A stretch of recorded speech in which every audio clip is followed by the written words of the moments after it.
It is Bar Talk Live, celebrating the release of Metal Warrior. This is amazing. Glad to be here at where a lot of it started for you. I'm sure your downtime in the beer world. You've created this universe because probably you needed to escape from the universe you created in your real life. That this is, I don't know, a safe place for you. I mean, I don't know. It's an outlet. It's a creative outlet, and it's so very, very different than anything I've been doing in the last 25, 30 years.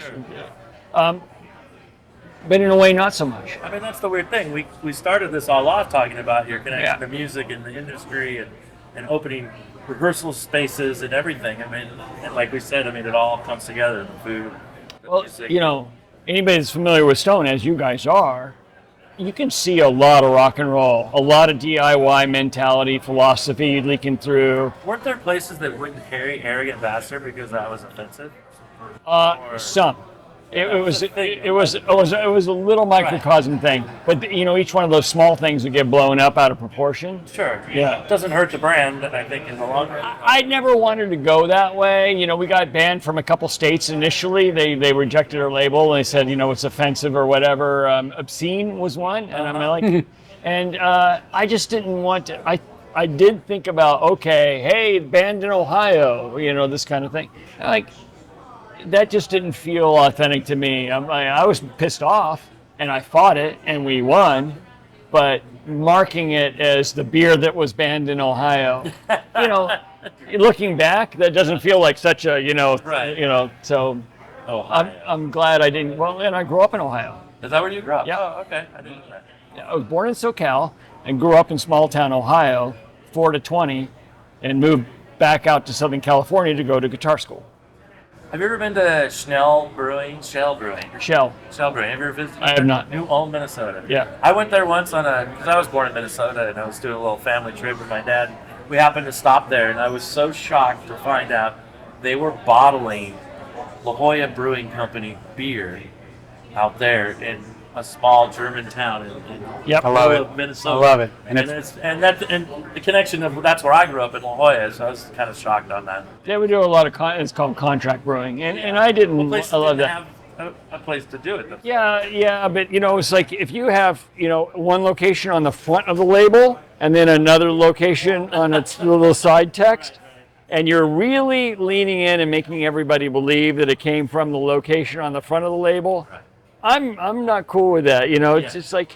I found it odd. I mean, beer from La Jolla, contract brewing, and then. Oh, I remember that very well. Like, doesn't it make more sense to do it somewhere else and not have to ship it across to? No, because they would do it for cheap.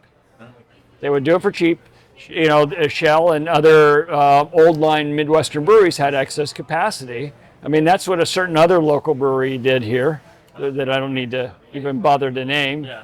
But they're well known, and their beer was bottled in Wisconsin, I think it was Wisconsin, and yet they would it would say San Diego on the front of every label, and that bothered me. I understand. Hey, bothers me. Yeah. But still, it was exciting to see that connection in a weird way. Yeah. But Metal Warrior, the Crushed Souls of Our Enemy.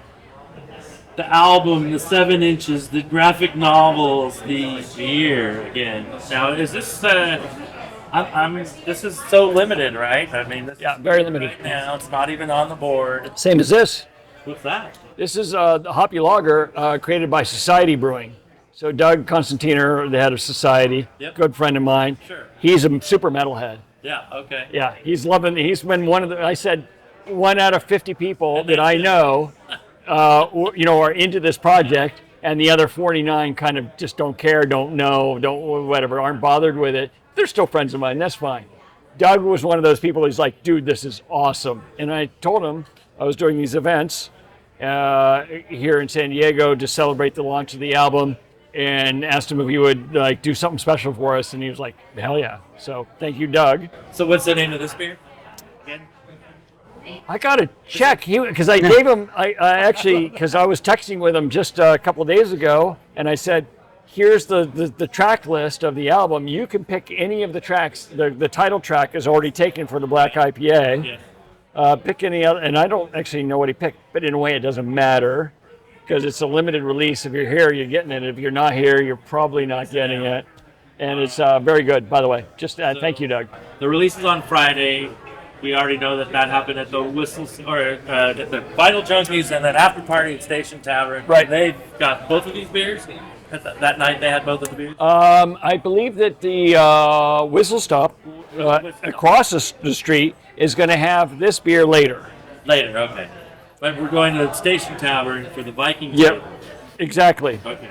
You're taking over On South Friday. Park is basically what's happening. Metal Warrior is taking over South Park. Yeah. South Park will never be the same. There'll be a lot of glazed looks, people wandering around on Saturday, just like in shell shock. What just hit me? Yep. All right. Speaking to Metal Warrior, I have some questions regarding the band members themselves. They all seem to have their own backstory, their own history. Skyden, for some reason, talks to me. Yeah. It seems like he's got a lot of depth to him. He's been through a lot, has a lot going on. Can you tell me a little more about him? Yeah, they definitely all have their very serious stories, but Skyden's is the most tumultuous out of all of them. Although so I'll recapitulate the four characters. Skyden's the band leader, guitar player, Lycan. So Lycan means he can transform into a wolf. Very powerful. It's not just your average kind of like a werewolfy kind of thing. Now, while you're there, I want to ask you, Serenity, that song Serenity. Was about his transformation, correct? Yes. And am I reading that right in the process was tough for him, but once he reaches that state, he reaches that serenity? Dude, you've gone into the lore. I appreciate that. Absolutely. That is correct. Absolutely. So Serenity, which was the first single that we released, I am voicing Skyden's, and it's all about chaos and fear and power and all these in this soup, right? It's a mental soup for him. So when he does the transformation, it's a willing transformation. You can do it, it has nothing to do with a full moon or anything like that. And just to go in a little bit more of the lore, turns out there is no such thing as a werewolf.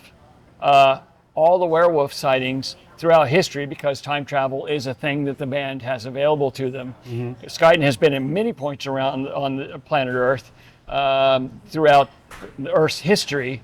And it's just these rare little sightings, because he tries to stay, off the radar, has tried until the modern Metal Warrior days. So there was lore and myth built around those sightings, creating this werewolf myth. But it's just a myth. There is no such thing. There's only ever been one. It's only ever been Skyden, and he's a Lycan, and there's no others on Earth. So it's not like he's one of many. Right. But the myths and the stories have perpetuated. He doesn't mind. He doesn't care. He's not really terribly worried about that. So now, where was I? Skyden. Yeah, Skyden. Serenity. So when he does the transformation, on the exterior, to us, to our eye, it's almost instantaneous. But to him, internally in his mind, it's a journey. I don't know exactly how long it takes. Maybe it's hours. Maybe it's even a couple of days. One I saw different every time. Painful. Yeah, exactly. Yes. Because it's spiritual. Because it's like going back to his ancestors and the caverns and the journey. And each time he's going through these dark caverns, and there's all the statuary and all the signs and the emblems of his past that he journeys through in the transformation, and it is chaotic. There's fear for him every time. There's darkness, and yet he comes out. But this is, again, interior timeline and exterior timeline are very different. Only Skyden understands this, and he wrote the song Serenity because eventually basically he takes fear and chaos and channels it into a very Zen-like serenity. And so that's what the song is about. He's sharing that inner journey through the song. Very cool. Yeah, no, that was what I took from it. Yeah. And like I said, for some reason, just gravitated towards that character. Yeah. There was just something about his angst and the way he's dealing with his life. And he wants to share it with it's like in that chant part that part. He's like, chant with me now. I'll show you how. Master it. Now see, I'm screwing up the lyrics, but master, it's like find that thing, master it, and then you can have power over it instead of it having power over you. Absolutely. And he had, in his earlier days when he was making the transformations, it was more of a situation where it had power over him. And so it took him a journey, because his journey was one of chaos and not power in his youth, where he was sent away to Earth. That's why there's any interaction with this planet of ours. He was sent away for his own protection because he was a weakling child. And his father was king of a quadrant of the 5 galaxies that were constantly under threat and attack from Oknar. And his father, King Sysis, knew that if Skyden was ever kidnapped, he would be used as a tool against him. And Sysis knew that he would cave. He would absolutely cave. If they had a son, he would have given up everything. And he knew that. So he had to, and Skyden couldn't protect himself. So he had to send Skyden far, far, far away where he could never be discovered. And so that happened. He ended up on Earth in the 1800s and, in the south of the United States. Probably, it wasn't Richmond, Virginia, but some kind of a town like that. And he was a little bit different. And he was brutalized. And he felt outcast because he didn't really understand why he was sent away. He felt it was more rejection rather than safety, And so he went through this, and then he had eventually he discovered instruments and found that he had a natural talent for instruments and playing guitar and just putting any instrument he could kind of start doing things with. And he caught the eye of a young woman who was enamored. Her father was one of the headmasters, and he did not approve of her spending any time with him. And so eventually she was ripped away. She was the only one that was nice to him, the only one. And eventually she was ripped away from him because they wanted her to have no part of Skyden. And he was just completely helpless in this. It was the next thing that was being taken away from all this abuse. And during this, Oknar, who was that evil character who was trying to take over the 5 galaxies, very thumb on everything, oppression. His sorceress, Morgana, finally figured out she didn't have the power to create a portal to get to Earth, to get to Skyden, but they both knew what Skyden's future held, which was he had a latent power in him. So they knew about it. Skyden did not know about it.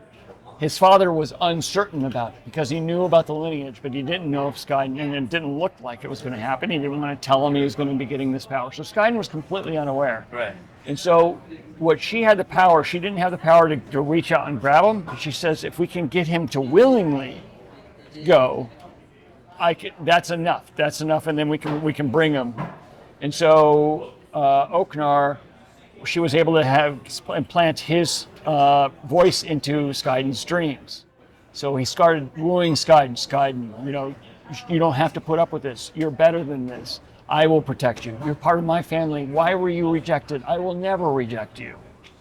And he was, first going, no, I don't know who you are. Well, actually, he knows who Oknar was, but he thought it was his imagination, and he didn't. And he's gun shy from everything he's been through. Everything, right? Yeah, and he just was like, no. But eventually, the ripping of this young lady, who was the first person to ever be nice to him, and of course he was, falling in love with her. That was the final straw. He went berserk on some kids one day that were picking on him, and for once was able to fight back. And it ended badly for those kids. He got thrown in jail, and again the voice Oknar. Right. And kind of then he says, okay, yes, show me the way. I want to Give myself up to I'm you. gonna yeah. I want the power, because Oknar was saying, I will give you power. Oknar knew that the power was within Skyden that just Skyden didn't know about. So when Skyden finally experienced the power and the transformation, he gave credit to Oknar as giving him that power. And so he felt beholden to Oknar, Right. and he became a minion of Oknar and a destructive force in the galaxies. I mean, the death and the chaos that Skyden always is shame, over this, right? And he has a lot to atone for, and he knows it. So that's kind of, and that's the beginning of the story. That's the first couple of books of the 9-book story arc. What is released already, or how far into the story? We are releasing number 3 now. So the first 2 are in stores, book 1 and book 2. And is that collected then in the album? Or is So- the album its own thing? The album is a companion piece, but they don't have to go together. But there is a song on, actually, there's side 3, there's 2 songs. They're 2 very long songs. One is called Last Escape, and it's the weak, fearful, uncertain, and he thinks he's maybe just going to off himself, like he just doesn't know what's going to happen. Sure. That's the Last Escape, and it's a sad, it's kind of like almost an emo-ish song, and it takes you through that, and then he starts becoming angry in that, and then Skyden's Descent is the second song. It's just follows right after, and that's where it goes really dark. And it's all about, and so that's kind of the story is encapsulated in those 2 songs in only the shortest possible version, right? But it gives you that feel, and you can tell when if you listen to that, side 3, it's rather cinematic Yes. storyline or kind of feel to it. Yeah. It feels like a journey. I still want to see it in an arena. I want to show it to you in an arena. The whole thing. This would be amazing. I can picture it. Yeah. Oh yeah, yeah. I mean, it is what heavy metal is kind of designed to be, when you look at the imagery. Heavy metal and opera, right? In real storytelling in a live concert setting, and I think we can do it. Did you play Dungeons and Dragons as a kid? Oddly, I didn't. All right. Were you a big comic book kid? I was a medium comic book kid. I tell you the truth, to my detriment. Just like I told earlier, I felt like I had to be, Eddie Van Halen or whatever as a guitar player. Sure. I denied all of those tendencies because I so badly just wanted to hang with the popular kids. And so I didn't allow myself to hang out with the nerds and do nerdy stuff, even though I was that. Right. That was me. Yeah. But I grew up in a very small town, Ohio. It was football and shit kicking. Yeah. And not much else. Porn. Yeah, maybe toilet papering or something. And so it was Culture shock maybe to come to California a little bit. yeah. Well, fortunately, my father was born and raised in Long Beach, Okay. and so we would make every few years we would make family trips out, and so I was familiar with California, at least to some degree. Right. My grandfather lived in Laguna Hills. Okay. And so I had that connection, and I couldn't wait to get out of Ohio. I could not wait. Glad you got here. There's some, my story and Skyden's story are very different, but there's moments where they converge. I was just sitting here thinking that I can see the Venn diagram. Yeah. Where are you in this whole Yeah. Well, right, and, Yeah. and that is a question I was going to ask you, is how much of these experiences and things you've done have made it into these characters? I would say some. I mean, some of that because I was, I can tell you some poor woe is me. Poor weakling Greg. Look, I'm scrawny as an adult. I was worse as a kid. I was very uncoordinated and everything else. There was a time when it was rural, so we had buses pick us up to go to school. And there was a time when a bus broke down, so one bus had to do 2 routes, to pick up 2 buses worth of kids. Yeah, so it was all double duty jam-packed, in it, yeah. and it was literally in those bench seats. It was a minimum 3, sometimes 4 kids to a seat. I was alone. Nobody would sit with me. That's because I just wanted to be accepted so badly. Right. And of course, I can look back now and just understand how much worse I made it for myself. Because I was so eager and I was desperate, and I would go to sleep, at night, I just dreaming about what it might be to be accepted. So now you lay in bed at night and think about and dream about Metal Warrior. Well, so it's, I've channeled some of that. So now that's a very long time for me. And I'm an adult. I still feel that way sometimes. oh yeah, I get it. How can we not? In fact, I think if we don't, as adults, I actually think it's a valuable thing for me to tap into it and to remember those times and go, okay, I can put my mind to that. I mean, I don't know if you could tell, I almost got a little lump in my throat and I tried to divert because I just don't want to go there, right? But, some of these things are visceral. Like, how often do I tell that school bus story? Never. Once every 5 years, it comes up in some kind of random conversation. So, I don't want to go there, but on the other hand, that's maybe a source of power, maybe a source of freedom to go, okay, I'm going to acknowledge that kid. I'm going to acknowledge where I was. I'm going to own it. I'm going to own the fear and rejection and just feeling desperate and not blame that kid. I'm not getting into a therapy session here with myself, but just really. So now, if we take that, what can we do with it? And I think some of it does show through to Metal Warrior. I probably haven't thought about how much of it shows through to Metal Warrior more than I am right now in this conversation, right? That's what these moments are about sometimes. Maybe, yeah. That I know that I could relate to. I wrote those songs with KK. Yeah. Last Escape was a little bit more me than anything else, and and what he did with the instrumentation and everything was just, that journey. I love it. You can kind of see it in there, and yeah. Pretty amazing to see it all come to fruition, right? I'm so excited. Because we were worried about you being bored and not having anything to do with your time. Don't It's worry been top about of that. mind. I've been So San worried. Diego wants to know, and maybe not everybody is a metal warrior. 1 out of 50. Maybe it's 1 out of 100. It could be 1 out of There's 1,000. some metalheads here in San Diego and all over the country and the world, obviously. But I think San Diegans are very, encouraged and inspired by you and want to know what you're up to. And you are elevating art and culture in San Diego. I can't thank you enough. And I will say with the last 2 minutes of the podcast, we just released our NFT a month and a half ago. Okay. And we released our coin yesterday. All right. $, like $sign Bitcoin, it's $sign metal. That's our coin. And it's all to power Metal Warrior. It's all being put in, we're not trying to get stuff back out of it. We want to put into it. This is a And passion. so building a community.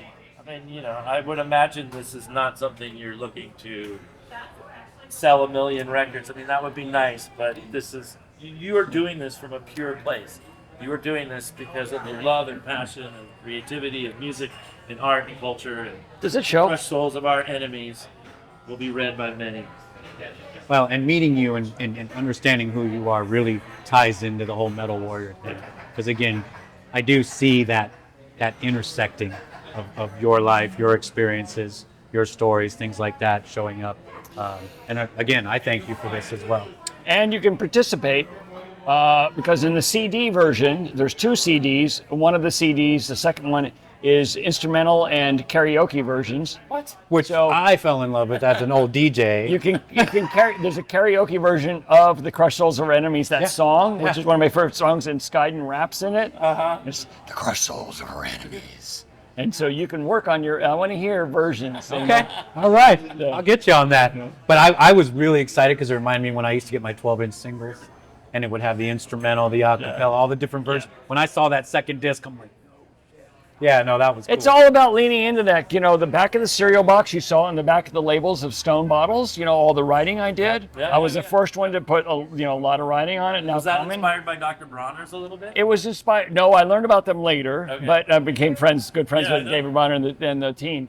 And I love that. It was, the cereal boxes and the liner notes of the 70s of the albums. And all that comes from there. Just all very, because it's cool. I love it. Thanks, Greg. Yeah. We really appreciate Pleasure. your time, man. Thank you very much, man. I really Crushed appreciate Souls it. of Our Enemies is available, well, I would say now, and you can get the graphic novels, the double LP, the 7-inch comic books. It's a whole world and universe. They've got merch as well. So thank you. Bar Talk Live. Thanks, Mike. Thank Hanging you, out man. with you, buddy. Yeah, you as well. I look forward to seeing you again, man. And thank you, Greg, as well. I appreciate it, man.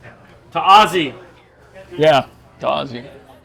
Oh, pass. Sweet. Y'all are clear. Great job, gentlemen. Bye.